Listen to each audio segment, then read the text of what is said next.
ซื้อซะมาเลือกนี่นะสาวใส่ชุดจุ่มนี่ชุดผู้เฒ่าค่ะนะไปใส่น่ะ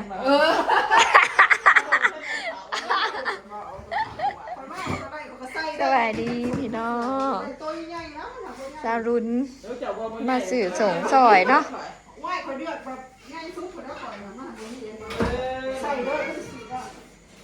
ใหญ่เป็นไรแถวเดือดอ่อนอย่าไปแยกนี่มันแน่ไหนนี่ก็เขาก็ได้บ่ก็ได้ดอกตัวนะฮะก็ได้นะXXL XXX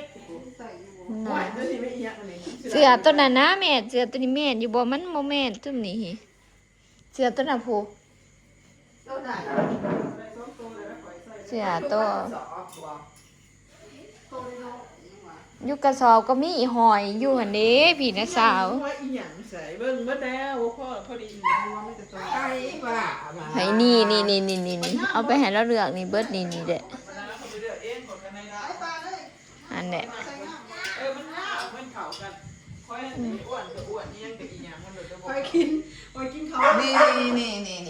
มีแต่ใส่สบายบ่แต่นี่บ่มากบ่ฮะนี่บ่มากเขาบ่ได้โอ้ยเขาบ่ได้เฮ็ดคือเพิ่นโตใหญ่อันแท้ๆนี่จะแน่บ่ขึ้นหน่อยของน้าเจ้านี่บ่มากโอ้บ่มากเรื่องมากที่แล้วว่าสันซาว่าตรงๆเลยว่าสันซาบ่มากนี่มากอยู่นี่ก็เอาเขาได้บ่ได้พวกครึ่งนี่นะนี่มากกว่านี่เอาเขาบ่ได้ก็อ้วนเนาะสายป่านก็สิเลือกเอาเนาะโอ้นี่บ่มันเลือกเอาตัวนะเพราะมันเลือกไว้เด้นี่บ่มามันใหญ่ค่ะบ่มานี่เขาก็ซื้อมันคันตัวมากเจอสิโอ้โหนี่ก็บ่มาค่อยมักตัวนี้เธอบ่ค่อยปานมาพี่ลูกออกมาแม่อาบน้ำให้จะไปเฮ็ดหยังเข้านอนบ่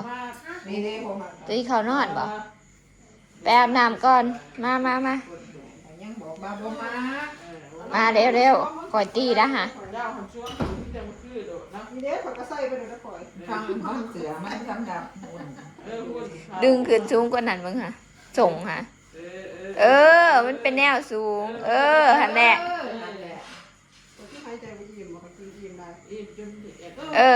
มันเป็นส่งแอวสูงมันมีตัวใหญ่กว่านี้เนาะใส่หน่อยเขาเสื้อมาจากขมิ้นค่อยว่านี่เพราะว่าเขาไทยบ่ได้เด้มิแต่เบียดแต่ยังเข้ามาขายเด้คนเอาไปขายเขามีแต่ว่าไปอันนั้นเบียดเขามีแต่ว่าเอามาเสือเบียดได้เขามาขายถือค่ะมาจากโรงเกลือจะเก็บเสือมาแต่ใส่แม่จุ่มเก็บในกระสอบตัวนี้เสือตัวเองจุ่มนี้ค่ะบ่แม่นนั่นบ่ได้แม่นะคะบ่แม่นตัวนั้นค่ะมันเสือในกระสอบมันปนข่อยเอาในกระสอบตัวว่าเขามาแต่ก็เลือกตัวมันขี้ลายเห็นยัดโด่งคัดแต่ก็เสือตัวเองที่มันบ่ได้ใส่แต่ก็คัดโด่งสิไปขายตัวละ5,000 10,000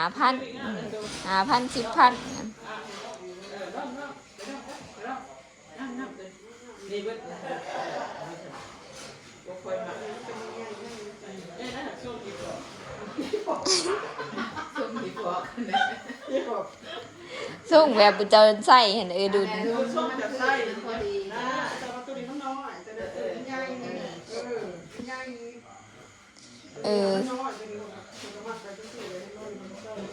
แต่ก็มักใส่เสื้อแบบนี้เนาะ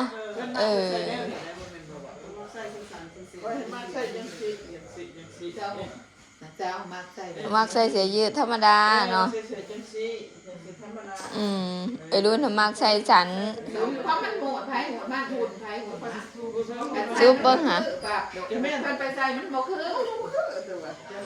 เสือเดือดมากคืออย่างเป็นแบบเสือ ข่อยบ่มากข่อย เดี๋ยวก็เบิ่งข่อยใช่มันจะต่างกันใช่ใช่ใช่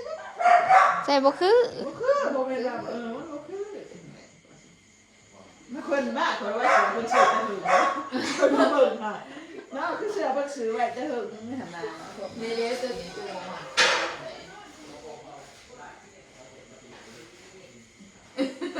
เออลองเบิ่งหะ ซุปอะไรไปใส่หัวเพิ่นนอนอยู่หันไปถอดเสื้อดีกว่าอู้จะเป็นงะ ใจดุน เห็นบ่ล่ะมันก็ถือ มันก็เข้ากันเนาะเข้าไผเข้ามันเนาะ คือมันเล่นสิคือบัดปูมันเดินเสือเนาะคนเป็นหัวขวัญหัวไหลหัวดีคือเขาจะมีคือมันปง ตายคือบ้านโป่งมันก็ดีแต่บ้านเขาเจริญได้เลยเส้นทางบ้านเขาสิคอนกรีตอ่ะจ้าอืม มันเดือดแห่งกู พากันเลือกเสือเบิ่งเสือพี่น้อง คือแน่จะมีชั่วโมงละ คืออยู่เนาะทางหน้าหันคืออยู่ก็เจ้าใส่นุ่งเด่นนี่แหละ คือเสือเป็น คือเสือจะนุ่งหั่นแหละคือตัวนี้นี่แหละ คือตัวนี้นี่แหละ อืม มันก็เป็นช่วงแบบว่าคือว่าใหญ่เป็นว่า อืม ทั้งสองทั้งเสือไปไล่ส่งตัวใหญ่คนยังนอนนั่งบนนี้กระเดือก อยู่ทางอีแห่งลายแต่เฮ้ยเสือ มันสิได้ยังมันเดือดเป็น มันเลือกเนี่ยว่าใจ บ่ จะว่าถูกใจว่าเขาโต เอามันคือว่าแล้วอยู่ตลาดกับเพื่อสีอันนี้เนาะเวียสีซุปใส่เขาก็ขี้ขาดซุปใส่ ซุกใส่บางทีบางอ่ะมันมาซุกใส่เฮามันบ่คือ แม่นหั่นแหละ ความเดือดอาหารเขาอะไรเขาง่ะตัวนั้น แต่ว่าไปใส่มันซุกมันใส่โตเฮามันบ่คือ มันบ่คือ ก็ตัวนี้ใครมาก็แต่ว่า เดี๋ยวไปอาบน้ำให้แซ่บ้านก็พี่น้องดับเลยจะมากวะ เพราะว่าส่งไปมากไปจังสี่แม่คือเนี่ยแต่ว่ามันหันอย่างหน่อยไปถึงมันหัด นี่ตัวนี้ก็งะสรุนนะ ไปคนใส่เบิ่งแล้ว มันถือกระหุ่นนะ เอาไหม มันหัดไป มันหัดโพดเนาะ หัดไปแต่ว่าหัดส่งมันง่ายคอยใส่ เสื้อมาแต่ไทยคือกันเบัดเดี๋ยวนี้ตัวละ50 บาท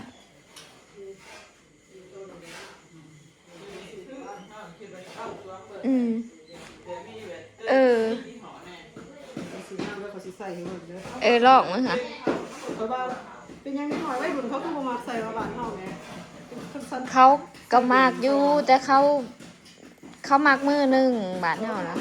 แม่นอันนี้มันเป็นมือซองเขาไปอยากอันนี้เขาไปอยากไก่ เขากับบางบ่จม บ่สมเกียรติบ่สมศักดิ์ศรีมานุ่งเสือมือซองจังซี่นะ ที่โตหั่นน่ะ เพราะว่าชมโตมากกว่าพ่อนะมันใส่ เฮาหัน เฮาหันผัด ใช่คือเฮาบ่ แต่มัน บ่ได้ตีว่ามือซองมือหนึง มือหนึ่งมือสองหันใจมันถือโตเฮามักวัดใจโด แต่มันม่วน เฮาบัดแต่มันม่วน 10 บาทเท่าสิมันเคยมา เวลาใส่มันคือเฮาอยากได้ดอก แต่มันใส่ ใจคือวัยรุ่นนะ บ่ต้องเอามันเบิด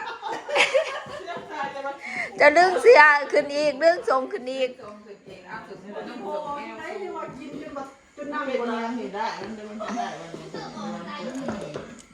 ได้มันแบบ กินอิ่มเนี่ยเดี๋ยวเรากินจน ได้มันเป็นแนวนั้น แบบนี้มันบ่ได้ปึ้งจังซี่ หลอดไฟตัวนี้มันตายแล้ว สื่อไม่ใส่ดินเนาะ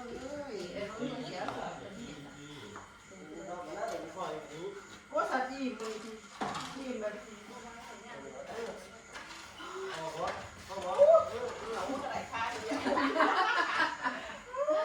อย่าใส่ บ่ได้มันต้องง่ายๆกว่านี้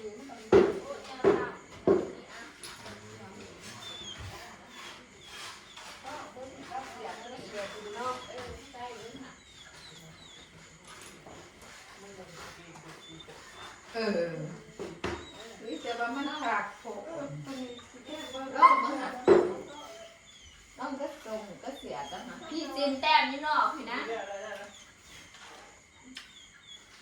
เอานี่น้ำข่อยนี่ก็มีเอาจีนแต้ม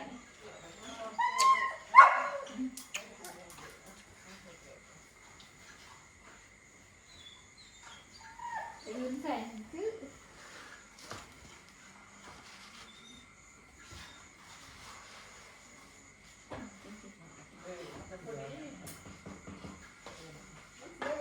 ได้ค่ะ อีโพเดี๋ยวอีทีโพชื่อ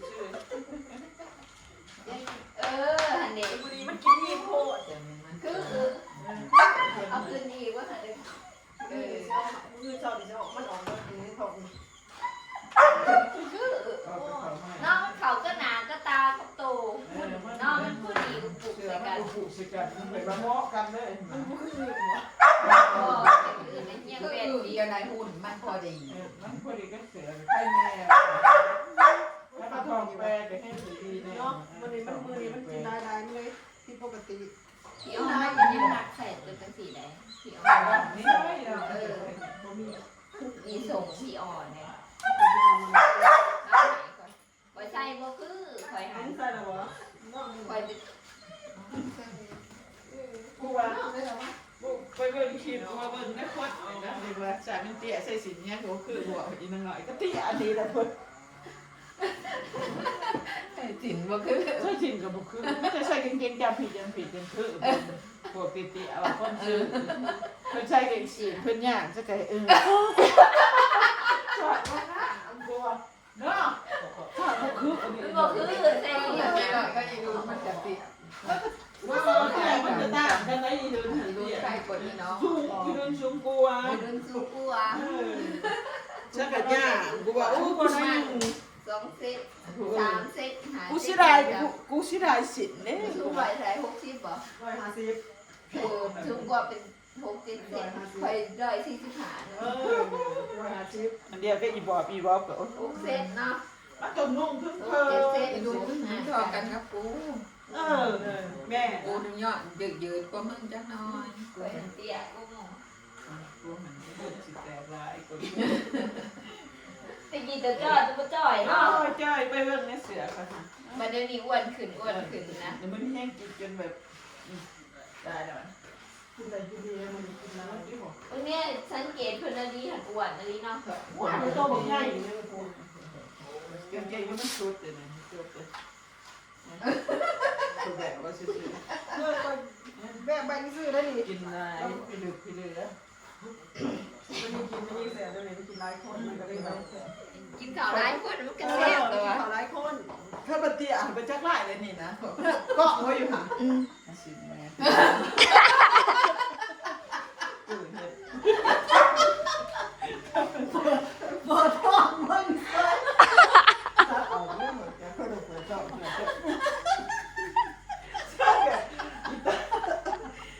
ถ่ายคลิปเลยถ่ายคลิปกล่องเขาอยู่ห่างขึ้นแล้วเขาปิดกล่องผมก็ไม่ว่าคิดว่ามันเป็นนักเองได้ถ้ามันกันตันจะตายน่าเขาจะแจ้งว่าผมผิดแต่อาจจะสิว่า ลองสุดเด้บ่ได้มาหากันจักเถื่อเนาะเพิ่งจะสิได้เจอจักเดือนแนบจะไปกรุงเทพ สิบปีเดี๋ยวนะ เกือบ10 ปีแล้วเนาะ ปีนะเกือบ10 ปีแม่แต่ว่าหัวพอดี เนาะ หัวพอดี แต่ว่าเจอกันอยู่แต่ก็บ่ค่อยได้อันนี้เนาะพี่น้องบ่ค่อยได้ดุนแล้วเบามาเฮือนแล้วก็บ่ได้ดุนแล้วเบาฮะ ใส่หมดเลยที ก็ใส่อยู่ เดี๋ยวไม่ใส่แล้ว ก็คืออยู่กับบ่ค่อยได้ใส่หั่นนะเอาโลดคันอยากได้ก็เอาโลดเด้ส่งพี่ออนเนาะให้ เสมอคนไหนก็หาได้เลย เอาให้ข่อยหลายโตอยู่ข่อยก็ แล้วเอาหายขึ้นกันแล้วก็หายได้นะ ข่อยก็ให้อี บัดแล้วลุงงาม อีตีบแน่ให้อีตีบก็เท่าไรโตเสื้อส่งแม่พ่ออีหยังแม่พ่อยฝากมาให้ก็ เขาคนโตเนาะอันนึง เอาให้ผู้เขาใส่คือ ใส่แบบมันใส่ได้ นี่ตัวนี้สิเขาตัว คนไหนบ่ ตัวนี้ค่ะคือได้ครับ เ โม่มันก็สิเต็มอก แต่มันหัด มันก็ สิน้อย ชวนกระสอบขนาด บ่ได้น้อยตัวนี้โหดมันกันนี่มันพอดีโตคือโต